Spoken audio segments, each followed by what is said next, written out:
टुनटुनी चिड़िया ने लंबे समय बाद अंडे दिए थे, इसलिए वो अपने अंडे की सुरक्षा को लेकर बहुत चिंतित थी। सुनिए जी, मैंने कई बार आपसे कहा है कि पक्की लकड़ियों का घर बना ले। ये घोंसला कभी भी तेज हवा से गिर सकता है और हमारा अंडा भी टूट सकता है। टुनटुनी, मैं 1-2 दिन में कर लूँगा, तुम चिंता ना करो। नहीं जी, मैं आज आपके साथ जाऊंगी। मैं लकड़ियाँ लाऊंगी और आप दाना ले आना और हम अपना पक्का लकड़ियों का घर आज ही बनाएंगे। ऐसे टुनटुनी चिड़िया जिद करके टुन्नू चिड़ा के साथ चली जाती है। टुनटुनी, तुम यहाँ से सूखा हुआ कोई पेड़ देखकर लकड़ियाँ इकट्ठी करो और मैं दाना ढूंढ कर लाता हूँ। मैं लकड़ियाँ जमा करके यहाँ आपका इंतजार करूंगी, आप जल्दी आना। टुन्नू चिड़ा थोड़ा आगे दाना लेने निकल जाता है और टुनटुनी चिड़िया सूखी लकड़ी इकट्ठे करने लगती है। टुनटुनी चिड़िया सूखे पेड़ पर बैठी हुई थी जब उसकी नजर पूर्व से आते हुए गहरे बादलों पर जाती है, जिसे देख टुनटुनी चिड़िया डर जाती है। मैंने कहा था, मैंने टुन्नू जी से कहा भी था कि पक्का घर बना ले, अब ये बारिश तो आकर ही रहेगी। टुनटुनी चिड़िया जल्दी जल्दी से अपने पति के पीछे जाती है। रास्ते में उसे बंटी कबूतर मिलता है। टुनटुनी चिड़िया, जल्दी घर जाओ, देख रही हो बारिश आने वाली है। मेरे पति दाना लेने गए थे, अभी तक वो लौट कर नहीं आए हैं। मैं उन्हें देखने जा रही हूँ, वो झरने के पास है। टुनटुनी चिड़िया समय जाया किए बिना झरने की तरफ जाती है। आप यहाँ हैं और वो देखिए, पूर्व की तरफ से गहरे बादल आ रहे हैं। दाना ढूंढने में मुझे देर हो गई टुनटुनी, माफ करना। टुनटुनी चिड़िया और टुन्नू चिड़ा अभी वापस उड़ ही रहे थे कि तेज बारिश शुरू हो जाती है। टुनटुनी और टुन्नू चिड़ा को हर हाल में अपने अंडों के पास पहुंचना था, इसलिए वो तेज बारिश में भी उड़ते रहते हैं, मगर साथ में तेज हवा ने उनका उड़ना बहुत मुश्किल कर दिया था। अपने घर की खिड़की से तोता उन्हें आवाज देता है, मर जाओगे, हवा बहुत तेज है, घायल हो जाओगे, यहाँ आ जाओ, मेरे घर रुक जाओ और जब बारिश रुकेगी तब चले जाना। दोनों पति पत्नी हरी तोते की बात मान लेते हैं और हरी तोते के घर में सहारा ले लेते हैं। तोते भैया, हमारा घोंसला तिनकों का है और हमारा अंडा बहुत खतरे में है। जब तक हवा तेज है आप यहाँ रुक जाएं, आप चिंता न करें, आपका अंडा सुरक्षित होगा। मगर टुनटुनी चिड़िया बहुत परेशान थी। तेज हवा बारिश में उड़ते हुए कालू कौवा सुंदरी कौवी जब टुनटुनी चिड़िया के घोंसले के पास से गुजरते हैं तो सुंदरी कौवी वहीं रुक जाती है। अरे कालू, रुको, ये देखो अंडा, मुझे अंडा मिल गया। ऐसी बारिश में मेरा अंडा पीने का बहुत मन कर रहा था। मरवाओगी, घर चलो जल्दी, देखो मौसम कितना खराब है। मगर जाते जाते सुंदरी कौवी टुनटुनी चिड़िया के घोंसले से अंडा उठा लेती है। तेज हवा के एक झोंके से टुनटुनी चिड़िया को घोंसला हवा में उड़ जाता है। 1 घंटे बाद बारिश और तूफान रुक जाता है। टुनटुनी चिड़िया और टुन्नू चिड़ा भी जल्दी जल्दी से अपने घोंसले की तरफ उड़ते हैं। घोंसला मेरा घोंसला नहीं है, मैंने कहा था, मैंने आपसे कई बार कहा था कि पक्की लकड़ियों का घर बना ले, वही हुआ ना जिसका मुझे डर था। अब मैं अपना अंडा कहाँ से लाऊं? टुन्नू जी जवाब दीजिए।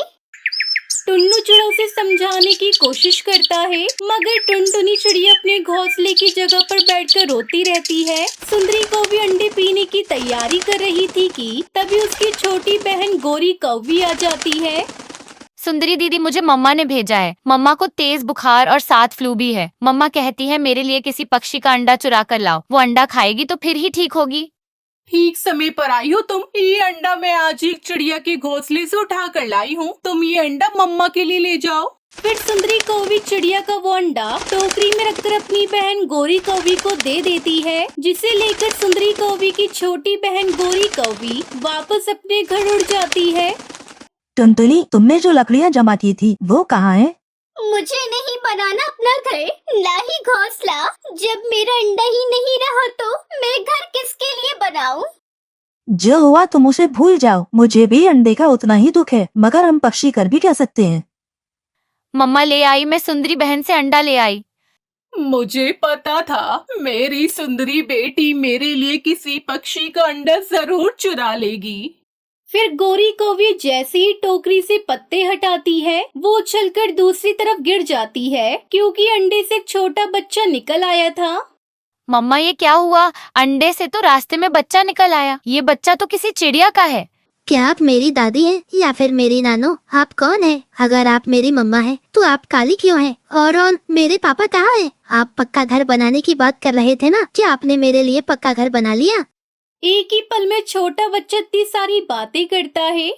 ये बच्चा तो बहुत बोलता है। अब इस बच्चे का क्या करें? माँ, अगर इसे अपने पास रखा तो मर जाएगा। घर में दाना भी नहीं है, इसे खिलाएंगे क्या? तुम ऐसा करो, इस बच्चे को वापस सुंदरी कौवी को ही दे आओ। फिर गोरी कौवी अंडे को अपनी बहन सुंदरी कौवी को वापस कराती है। मैं तो कल से अंडे को तोड़ने की कोशिश कर रहा था। वो तो अच्छा हुआ आपने मुझे टोकरी में रखा और मैं अंडा तोड़ के बाहर आ गया। अरे कालू जी, सुनते हो? अब इस बच्चे का क्या करें? सुंदरी, जाओ और इस बच्चे को टुनटुनी चिड़िया को वापस कराओ। जिंदगी में कोई अच्छा काम ही कर लो अगर मौका मिला है तो। फिर सुंदरी कौवी वो बच्चा टुनटुनी चिड़िया की तरफ लेकर जाती है। टुन्नू चिड़ा की आंखों में आंसू थे और वो अपना पक्का लकड़ियों का घर बना रहा था। आप मुझे चुप करवा रहे थे और देखिए आप खुद ही रो रहे हैं। अच्छा ठीक है, देखो मैं चुप हो गई। मैं मदद करती हूँ आपके घर बनाने में। जो हुआ मैं भी भूलने की कोशिश कर रही हूँ और आप भी कोशिश करें। इतने में वहाँ सुंदरी कौवी आ जाती है। अरे टुनटुनी चिड़िया, मैंने सारी जिंदगी बुरी काम किए हैं, आज मैं एक अच्छा काम करने आई हूँ। फिर सुंदरी कौवी सारी बात बताती है। अंडे से बच्चा रास्ते में ही निकल आया था और मैं इसे ले आई हूँ। ये सुनकर टुनटुनी चिड़िया की तो खुशी से चीख ही निकल जाती है। मेरा बच्चा, देखे टुन्नू जी। आप ही मेरी मम्मा हैं। मैंने तो आपकी आवाज से ही पहचान लिया। फिर टुनटुनी चिड़िया अपने बच्चे को गले से लगा लेती है जिसे देखकर सुंदरी कौवी बहुत खुश हो जाती है। अरे कालू भैया, आप पहले सुंदरी बहन से पूछ ली कि इस साल वो अपने खेतों में क्या बोने वाली है, तभी मैं अंगूर के बीज ज्यादा मात्रा में खरीद कर लाऊंगी। टुनटुनी चिड़िया, सुंदरी को अंगूर बहुत पसंद है। आप हमारे लिए भी अंगूर के ही बीज लाना। ठीक है कालू भैया, अब मैं बाजार जाती हूँ। शाम होने तक बीज लेकर वापस आ जाऊंगी। टुनटुनी चिड़िया और कालू कौवा ऐसे बातें कर रहे थे कि तभी वहां पर बंटी कबूतर भी आ जाता है और टुनटुनी चिड़िया से कहता है, कहानी में आगे बढ़ने से पहले दोस्तों, मेरी तकदीर में एक भी गम ना होता। अगर तकदीर लिखने का हक मेरी माँ को होता तो आज उस माँ के लिए वीडियो को लाइक और चैनल को सब्सक्राइब करना ना भूलें। आप हर बार इन दोनों का भला करने की सोचती हो, पर क्या आप भूल गई हो पिछली बार इन्होंने आपके साथ क्या किया था? नहीं बंटी भैया, मुझे सब याद है। अगर छोटी छोटी बातों को हम दिल से लगा कर रखेंगे तो हम कभी भी अच्छे पक्षी नहीं बन पाएंगे। टुनटुनी चिड़िया, पिछली बार चाहे कुछ भी हुआ हो, इस बार मैं बीजों के रुपए शाम होते ही दे दूंगा और बाद में आपसे बीज लूंगा। ये बात सुनकर टुनटुनी चिड़िया खुश हो जाती है और बीज लेने बाजार चली जाती है। वही कालू कौवा भी अपनी पत्नी सुंदरी कौवी को सारी बातें बता देता है। उस कबूतर की बड़ी चौंच चलती है। अगर मैं वहाँ पर होती तो उसे ऐसा जवाब देती कि दोबारा बोलने की उसकी हिम्मत न पड़ती। सुंदरी, एक तो हमें घर में बैठे बिठाए बीज मिल जाते हैं और ऊपर से हम बेचारी चिड़िया को रुपए भी नहीं देते। ये तो बहुत गलत बात है। हाँ हाँ, दे देंगे उस चिड़िया को रुपए, पहले बीज तो मिल जाने दो। ये कहकर सुंदरी कौवी चुप हो जाती है और थोड़ी देर बाद कालू से कहती है, कालू जी, आप घोंसले में आराम कर लें, तब तक मैं खेत को पानी लगा आती हूँ, फिर शाम को अंगूर के बीज बोएंगे। सुंदरी, मैं भी आपके साथ चलता हूँ, काम जल्दी खत्म हो जाएगा। ना ना कालू जी, अभी तो आप खेत की साफ सफाई करके आए हो, आप थक गए होंगे, मैं जाती हूँ ना। फिर कालू कौवा अपने घोंसले में लेट जाता है और सुंदरी खेत पर पानी लगाने चली जाती है। आए बड़े चिड़िया को रुपए देने वाले, अब देखती हूँ कालू वो टुनटुनी चिड़िया को रुपए कहाँ से देगा। सारे रुपए तो मेरे पास है। ऐसे कहकर सुंदरी कौवी बहुत खुश होती है और सारे पैसे जमीन में छिपा देती है। इधर कालू कौवा सुंदरी का इंतजार कर रहा था। शाम हो गई है, टुनटुनी चिड़िया भी बीज लेकर आ गई होगी, पर सुंदरी जी तो अभी तक घर नहीं लौटी। कालू कौवा सुंदरी कौवी का इंतजार कर रहा था क्योंकि उसे पैसे लेकर टुनटुनी चिड़िया के घर जो जाना था। फिर सुंदरी कौवी वहाँ पर आ जाती है। सुंदरी, इतनी देर कहाँ लगा दी? मैं कब से आपका इंतजार कर रहा हूँ। अब जल्दी से मुझे 1500 रुपए दे दो। मैं टुनटुनी चिड़िया के घर से बीज लेकर आता हूँ। ठहरो ठहरो, मैं अभी संदूक से पैसे निकाल कर देती हूँ। ये कहकर सुंदरी कौवी अपने पैसे देखती है, परंतु संदूक में तो एक भी पैसा नहीं था। कालू जी, लगता है सारे रुपए खत्म हो गए हैं। अब घर में रुपए नहीं हैं। क्या कहा? थोड़े दिन पहले ही तो मैंने संदूक में रुपए देखे थे, फिर आज कहाँ चले गए? आपका मतलब क्या है कि रुपयों को मैं खा जाती हूँ? अरे घर में इतने खर्चे हैं तो पैसे तो खत्म होंगे ही, इसमें मेरा क्या कसूर? तो ठीक है, जब पैसे जमा हो जाएंगे तो चिड़िया के घर से बीज ले आएंगे। तब तक बैठी रहो पंख पे पंख रखकर। आपको नहीं जाना तो मत जाओ, मैं लाती हूँ टुनटुनी चिड़िया से बीज। ये कहकर सुंदरी कौवी टुनटुनी चिड़िया के घर चली जाती है और चिड़िया से बीज उधार मांगती है। चिड़िया बहन, घर में पैसे खत्म हो गए हैं, आप मुझे अंगूरों के बीज दे दें। जैसे ही पैसे आएंगे तो मैं सबसे पहले आपके पैसे ही दूंगी। पर सुंदरी बहन, कालू भैया ने तो पैसे देने का साथ के साथ बोला था, फिर आप उधार बीज लेने क्यों आई हो? हाँ हाँ चिड़िया बहन, कालू तो अभी भी ऐसा ही बोल रहे थे, पर क्या है कि मैंने खेत को पानी लगा दिया है। अगर बीज नहीं डाले तो सारी मेहनत बेकार हो जाएगी। फिर टुनटुनी चिड़िया सुंदरी कौवी को अंगूर के बीज दे देती है। फिर सुंदरी खेत में जाकर सारे बीज बो देती है। ऐसे ही कुछ दिन गुजर जाते हैं।